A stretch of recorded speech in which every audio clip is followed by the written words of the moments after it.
The streets of Manhattan glistened under the soft glow of street lamps as Olivia Hayes wiped down the last table at Sunrise Diner.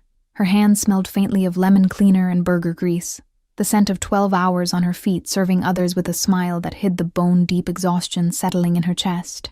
Outside, the neon sign flickered weakly against the darkness, the S in Sunrise blinking irregularly like it had been doing for months now. Another repair bill she couldn't afford. Another reminder that her parents' legacy was slipping through her fingers one broken appliance at a time. The weight of unpaid bills and dwindling customers pressed against her shoulders as she stacked chairs upside down on tables. 3 years since her father's heart attack left her with a struggling business and a younger brother to support through college. And tonight, like most nights, the register barely covered tomorrow's food delivery. Olivia reached for her keys, whispering a quiet, "Another day done," to the empty diner, a ritual that somehow kept her going. The clock above the counter read 11:58 p.m., 2 minutes early, but who would notice? Who would care that Sunrise Diner closed its doors before midnight for once? She had almost turned the lock when it happened. 3 sharp, deliberate knocks that echoed through the empty diner. Olivia froze, keys dangling from suddenly trembling fingers as she peered through the glass door into the dim street beyond. He stood beneath the flickering neon, tall and imposing in a perfectly tailored black suit that seemed to absorb the surrounding light. His broad shoulders filled the doorway even before he stepped closer. Dark hair swept back with just enough calculated disorder to look dangerous rather than disheveled. Everything about him radiated authority, from his straight posture to the way his gaze never wavered as he watched her through the glass. This wasn't someone looking for a late-night meal. This was someone who expected doors to open when he knocked, someone accustomed to getting exactly what he wanted. Olivia's first instinct was to point at the closed sign and walk away. Every self-preservation alarm in her body screamed to ignore him, to pretend she hadn't seen the expensive watch glinting on his wrist, or the intensity in his eyes that somehow pierced through the glass and pinned her in place. Instead, she found herself stepping forward, drawn by something she couldn't name, curiosity, perhaps, or the strange magnetic pull that radiated from him even through a locked door. Her hand hesitated on the deadbolt for just a moment before turning it, a decision that would change everything. The stranger's lips curved into the barest hint of a smile as the door swung open, not warm enough to be friendly, but enough to reveal perfect teeth and a dimple in his right cheek.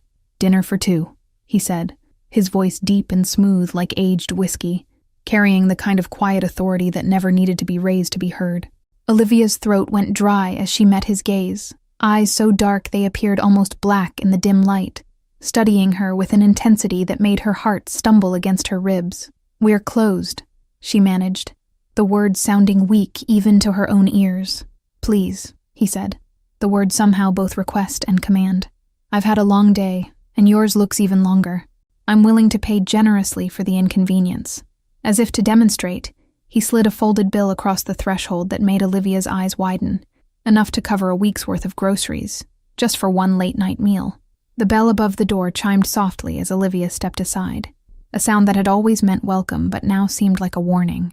The stranger entered with measured steps, his presence immediately making the modest diner feel smaller, as if the walls themselves were shrinking back to accommodate him. He moved with a kind of controlled power, every gesture deliberate as he surveyed the space. The vintage photographs on the walls, the worn red vinyl booths, the specials still written in Olivia's looping handwriting on the chalkboard. His gaze lingered on each detail as though memorizing it, cataloging her world piece by piece. "Sit anywhere you'd like," Olivia said, tucking the folded bill into her apron pocket as she tried to regain some semblance of control. She watched as he chose the booth farthest from the windows, his back to the wall, positioning himself with a clear view of both the entrance and the kitchen door. He removed his suit jacket with practiced ease, draping it carefully beside him to reveal a crisp black shirt and the subtle bulge of what Olivia immediately recognized as a shoulder holster. Her breath caught in her throat. Not just a stranger then, but a dangerous one, armed and deliberately seated in her empty diner at midnight. "I didn't catch your name," she said, surprising herself with the steadiness in her voice as she placed a menu before him, noticing the faint scars across his knuckles, the kind that came from years of violence rather than kitchen accidents like her own. "Vincent," he replied after a moment's consideration, as though deciding whether to give her a real name or not. "And you're Olivia Hayes, who inherited this place 3 years ago when Joseph Hayes passed unexpectedly. You've been keeping it afloat through sheer determination ever since." Cold fear washed through her veins at his words. Not just that he knew her name and history, but the casual way he delivered this information, as though her life was an open file he'd studied before arriving. "How do you know that?" she asked, gripping her order pad too tightly. "I make it my business to know things about my territory," Vincent answered, with that same almost smile that never quite reached his eyes. "Sunrise Diner has been a landmark in this neighborhood for over 40 years. Your father built something special here." The mention of her father softened something in Olivia, despite her better judgment. "What can I get you?" she asked, sliding back into the familiar script of waitress and customer, seeking refuge in the routine she knew by heart. "Surprise me," he said, closing the menu without glancing at it. "Something real, not perfect, just authentic. The kind of meal that reminds you of home, not the kind designed to impress." His request carried a note of weariness beneath the command, a glimpse of something almost vulnerable behind the power. Olivia nodded and retreated to the kitchen, grateful for the temporary barrier between them as she tried to process what was happening.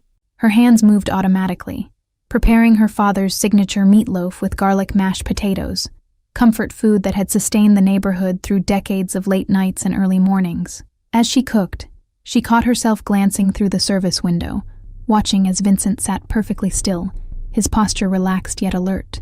He didn't check his phone or fidget like most customers. Instead, he simply existed in the space, present in a way that made her acutely aware of every sound, every movement, every breath between them. The next evening arrived with a sense of inevitability when, at precisely 11:58 p.m., Vincent returned. Olivia told herself she hadn't been watching the clock, hadn't chosen to stay late to finish inventory that could have waited until morning, hadn't worn her hair down instead of in its usual practical bun. This time, she didn't hesitate at the door, unlocking it before he even knocked, a silent acknowledgement of whatever unspoken arrangement had formed between them. "Same table?" she asked, trying to sound casual despite the nervous flutter in her chest. Vincent's dark gaze traveled over her face, lingering for a heartbeat too long before he nodded. "Your meatloaf was excellent," he said, following her to the corner booth. "Best I've had since my grandmother's," and she would have considered that high praise. In the kitchen, Olivia prepared grilled salmon with lemon butter sauce, wondering why she was putting extra care into the presentation, why her hands trembled slightly as she arranged asparagus on the plate. This wasn't a date, she reminded herself sternly, just a strange man paying well for late-night service. When she emerged with his meal, Vincent had rolled up his sleeves, revealing strong forearms marked with faded scars that told stories she both feared and wanted to hear. The shoulder holster was still there, a constant reminder of the danger sitting at her father's best table. "Join me," he said, surprising her as he gestured to the empty seat across from him.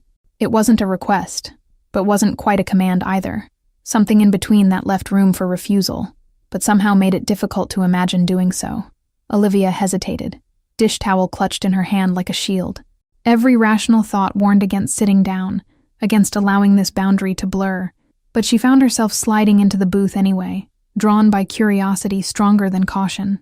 "You're not what I expected," Vincent said after several minutes of silence, his fork poised midair. His eyes were calculating but not cold, assessing her with an intensity that should have made her uncomfortable, but instead made her feel truly seen for the first time in years. The diner felt unnervingly quiet around them, the usual humming of refrigerators and ice machines fading into background noise as Olivia gathered her courage. "And what exactly did you expect from a diner owner in this part of town?" Vincent set down his fork, fingers tapping once against the table before going still. "Someone who would be intimidated by me," he answered with unexpected honesty. "Someone who would serve me quickly and hope I'd leave, not someone who'd cook me a meal that tastes like home." Their conversation flowed surprisingly easily after that, weaving between safe topics like the neighborhood's history and the challenges of running a small business. Vincent listened with genuine interest, his questions revealing a sharp mind behind the dangerous exterior. It was nearly 2 a.m. when he finally stood to leave, placing another folded bill on the table that Olivia knew without checking would be far too generous. Their fingers brushed as she reached for it, the contact brief but electric, sending an unexpected jolt up her arm that made her breath catch. Over the following weeks, Vincent's midnight visits became a ritual that Olivia anticipated with equal parts excitement and dread. Each night brought new conversations, new glimpses into his world of power and control. New moments where their hands would accidentally touch and linger for heartbeats longer than necessary. Rumors spread quickly through the neighborhood. Whispers about the expensive black car that appeared outside Sunrise Diner after closing, about the man everyone knew as the gentleman, the undisputed ruler of Manhattan's West Side, whose name was spoken with equal parts fear and respect. Marco, Olivia's cook of 15 years, cornered her in the storage room one morning, his usually jovial face creased with worry. "You know who he is, right?" he asked in a hushed tone. "Vincent Caravello doesn't just visit random diners for the food. He's dangerous, Olivia." Olivia tried to dismiss Marco's concerns, but his words echoed in her mind that night as she waited for Vincent's now familiar knock. She'd Googled his name after the third visit, finding only vague references to real estate holdings and charity galas, nothing concrete enough to explain the fear he inspired. When he arrived, something was different. Tension radiated from him, evident in the tightness of his jaw and the way his eyes constantly scanned the diner. "Is something wrong?" Olivia asked as she placed his usual coffee in front of him, black with 1 sugar. "You have new customers," Vincent replied, nodding toward the window where a dark sedan had been parked across the street for the past hour. "They're not here for your excellent pie." Fear gripped Olivia's throat as she followed his gaze, suddenly understanding the weight of Marco's warnings. "Who are they?" she whispered, hand trembling slightly as she set down the coffee pot. Vincent's expression hardened, the warmth she'd grown accustomed to vanishing behind a mask of cold calculation. "The Rossetti family has been trying to expand their territory. They're sending a message by watching a place they know I frequent." The next morning, Olivia arrived to find a man in an expensive suit leaning against her counter, twirling her spare keys around his finger. "Vincent sends his apologies for the intrusion," he said with practiced politeness. "I'm Daniel, head of his security detail. We've installed some additional precautions overnight." Daniel walked her through the diner, pointing out new security cameras disguised as smoke detectors, a reinforced back door, and a panic button installed beneath the counter. "For your protection," he explained, though the words felt more like a prison sentence than a comfort. That night, 2 unfamiliar men sat at the counter throughout her shift, ordering nothing but coffee which they barely touched. Their eyes tracked every customer, every movement, their presence a constant reminder that Olivia's world had irrevocably changed.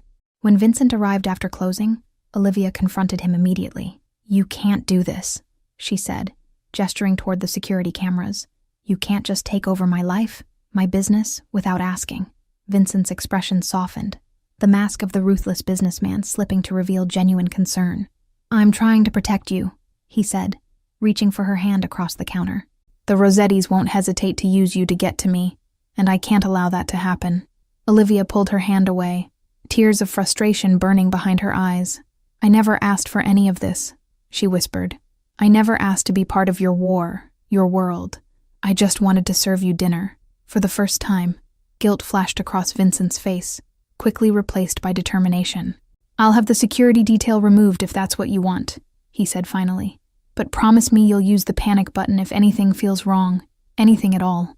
The following days passed in tense silence, the diner emptier than usual, as regular customers noticed the shift in atmosphere. Olivia caught whispers between tables, speculation about gang activity, about protection rackets, about the Caravello family's newest acquisition. Her younger brother Tim called from college, voice tight with worry.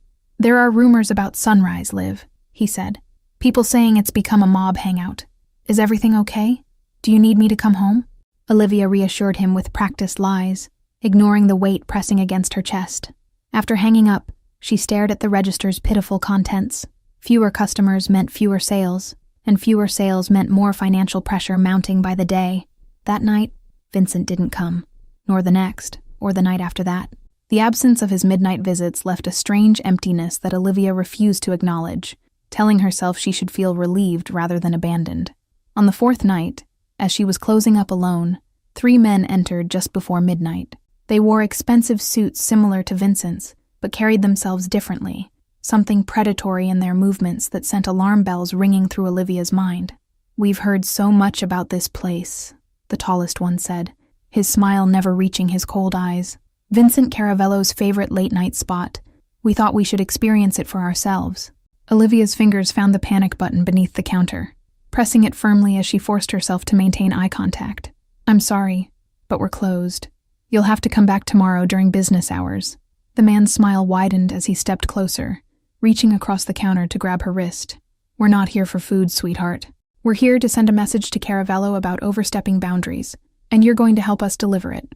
Glass shattered across the diner floor as the back door burst open, revealing Vincent with 4 men flanking him, weapons drawn. His eyes locked on the man gripping Olivia's wrist, a murderous rage transforming his usually composed features into something primal and terrifying. What followed happened so quickly Olivia could barely process it. Vincent's men neutralizing the intruders with practiced efficiency, securing the diner perimeter, speaking in clipped professional tones that betrayed years of similar operations. The threat was contained in less than a minute, leaving broken furniture and trembling hands in its wake. "Are you hurt?" Vincent asked, his voice tight as he crossed the distance between them, hands hovering near her shoulders as though afraid to touch her. His eyes scanned her for injuries, the concern in them more intimate than any caress.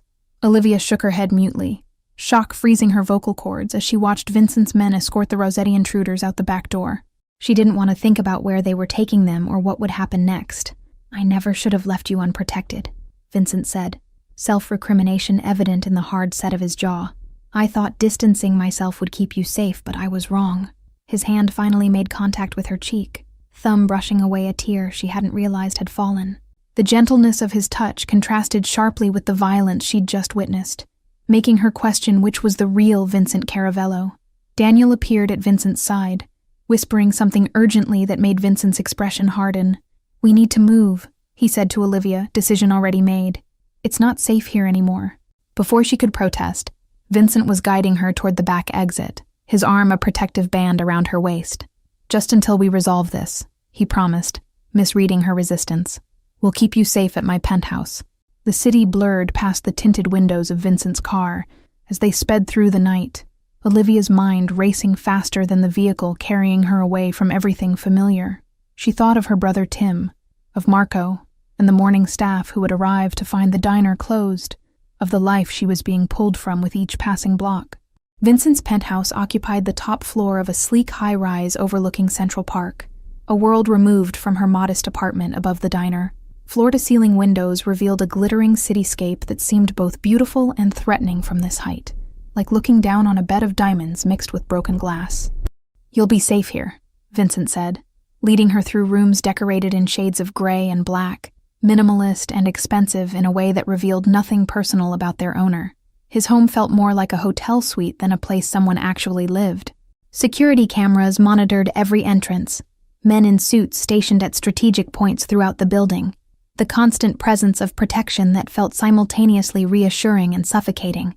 Olivia wondered if this was how Vincent always lived, surrounded by barriers meant to keep dangers out, but that also kept him locked within. Sunrise Diner burned to the ground 3 days later, flames consuming 40 years of memories in a single night. Olivia watched the news footage on Vincent's massive television screen, tears streaming silently down her face as firefighters battled hopelessly against the inferno that had already gutted her family's legacy. "The Rossettis," Vincent confirmed before she could ask, his voice carrying a coldness she hadn't heard before. "This is their answer to what happened at the diner, their way of proving they can reach what matters to me." His words hung in the air between them, the implicit admission that she mattered to him, that somehow in those midnight dinners, she had become more than just a woman who served him food. She had become a weakness in his carefully constructed armor. Vincent made calls throughout the night, speaking in coded phrases and clipped commands, while Olivia sat wrapped in a blanket on his leather sofa, trying to process the reality that her life as she knew it had literally gone up in flames. By morning, Vincent's plan was in motion. His men positioned throughout the city, alliances reinforced, territories secured. "Stay here," he instructed, pressing a kiss to her forehead that felt like both a promise and a goodbye. "Whatever happens, don't leave the penthouse until I return." Hours stretched into an agonizing day of silence, Olivia pacing the luxurious prison of Vincent's home while Daniel stood guard, his expression revealing nothing about what might be happening in the city below. The sunset painted the sky in shades of fire that reminded her too vividly of the diner's destruction. When Vincent finally returned well past midnight, the evidence of violence was written across his body, a cut above his eye, bruised knuckles, a stiffness in his movements that spoke of hidden injuries. Olivia rushed to him without thinking, hands reaching to steady him as he crossed the threshold.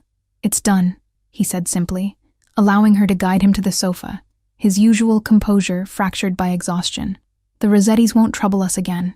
Olivia didn't ask for details, didn't want to know what done meant in Vincent's world. Instead, she carefully cleaned the cut on his face, her touch gentle against skin accustomed to harsher treatment. As morning light filtered through the windows, Vincent made another call, this one different from the commanding tone he used with his men. "I need to speak with Roberto Rossetti," he said, voice steady as he met Olivia's questioning gaze. Not as enemies, as businessmen finding a solution. The meeting was arranged for neutral territory, an old church converted to a restaurant where violence was prohibited by ancient understanding. Vincent dressed with particular care, his suit armor against whatever awaited him. "Why are you doing this?"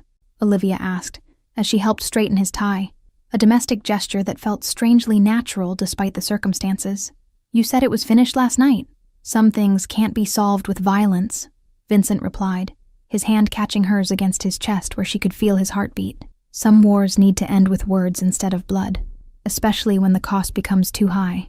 Roberto Rossetti arrived flanked by advisors, his lined face bearing the weathered dignity of an old-world patriarch. The two men regarded each other across the table with the wary respect of opponents who recognized their equal. "My son acted without my authorization," Roberto began after formalities were exchanged. "The diner should never have been touched. Such actions dishonor our traditions." Vincent nodded once, accepting the closest thing to an apology a man like Roberto Rossetti could offer. "And my retaliation was necessary, but regrettable," he countered. "We've both lost valuable assets and men in a conflict that benefits neither family." The negotiation progressed through appetizers and wine, territory lines redrawn over main courses, peace terms solidified with espresso and dessert. Olivia watched from a distance, marveling at how warfare could be conducted with silverware instead of firearms. Vincent's phone vibrated against the table, drawing his attention to a message from Daniel, confirming the safety measures at the new Sunrise location were complete. Security systems discreetly installed beneath rustic wooden panels, panic buttons integrated seamlessly into vintage-style fixtures, protection hidden beneath normalcy. Beyond the negotiations and business arrangements, something fundamental had shifted in Vincent over these weeks. The man who had built walls around himself for protection now seemed determined to build bridges instead. Olivia had watched this transformation with quiet wonder, seeing how he consulted her on decisions he once would have made unilaterally. The weight of her father's watch pressed against Olivia's wrist, a treasured possession salvaged from the apartment above the burned diner. Time had new meaning now, no longer measured in unpaid bills and dwindling customers, but in possibilities that stretched before them like the glittering city skyline. In the car ride back to Vincent's penthouse, his hand found hers in the darkness, fingers intertwining with a tenderness that still surprised her. "My grandfather always said true power isn't about control," he confessed quietly. "It's about creation, building something that outlasts you." As papers were signed and hands reluctantly shaken, Roberto paused, his gaze shifting to Olivia. "She must be special," he observed, "for Vincent Caravello to choose diplomacy over dominance. My wife changed me the same way, many years ago." 1 month later, construction began at the site of Sunrise Diner, not just rebuilding what was lost, but creating something new. Vincent had acquired the adjacent properties, expanding the footprint to include a proper restaurant alongside the classic diner counter.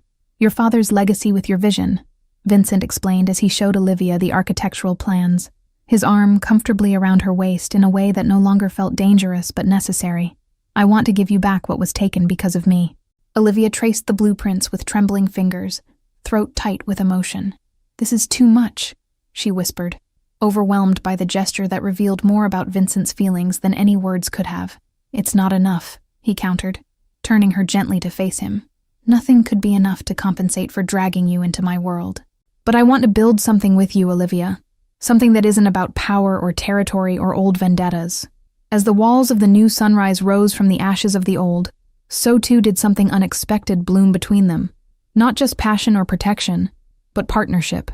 Vincent brought his business acumen to complement Olivia's warmth and vision, their strengths intertwining like their fingers when they walked the construction site. The grand reopening drew crowds from across the city, curious onlookers, loyal old customers, and a carefully balanced mix of Caravello and Rossetti associates, demonstrating the new piece. Vincent stood slightly apart, watching with quiet pride as Olivia cut the ribbon. Later that night, after the guests had gone and staff had cleaned up, Vincent and Olivia sat alone at a corner booth, the same position as their first midnight meal, though now the booth was new and the diner transformed. He reached across the table, taking her hand in his.